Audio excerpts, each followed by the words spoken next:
ایک مرکب دوا ہے جس میں 2 دوائیں شامل ہوتے ہیں۔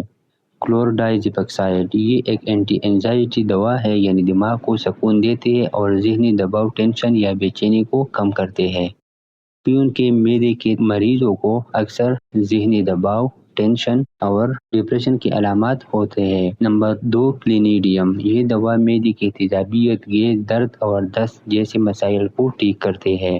لیبلیکس ٹیبلٹ ان بیماریوں میں استعمال کی جاتی ہے جیسے کہ معدے میں گیس، پیٹ کا درد، بدہضمی، دست یا قبض، ذہنی دباؤ کی وجہ سے معدے کی خرابی، اور خاص طور پر اریٹیبل باؤل سنڈروم IBS میں، یعنی جب آپ کو ذہنی دباؤ کے ساتھ ساتھ معدے میں بھی تکلیف ہو رہی ہو تو یہ دوا بہت مؤثر ثابت ہوتی ہے۔ استعمال کا آسان طریقہ، عام طور پر یہ دوا کھانے سے پہلے لی جاتی ہے، یعنی دن میں 1 یا 2 مرتبہ، لیکن بغیر ڈاکٹر کی ہدایت کے استعمال مت کریں کیونکہ اس میں شامل کلورڈائزیپکسائڈ دماغ پر اثر کرتا ہے۔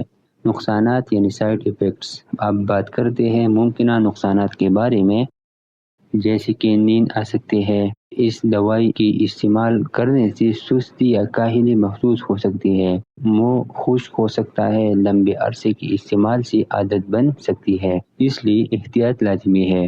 تو دوستو، یہ تھی مکمل معلومات لیبلیکس ٹیبلٹ کے بارے میں۔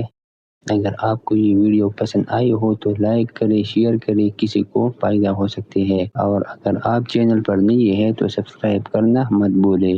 ملتی ہے اگلی ویڈیو میں، تب تک کے لیے اللہ حافظ، صحت مند رہے۔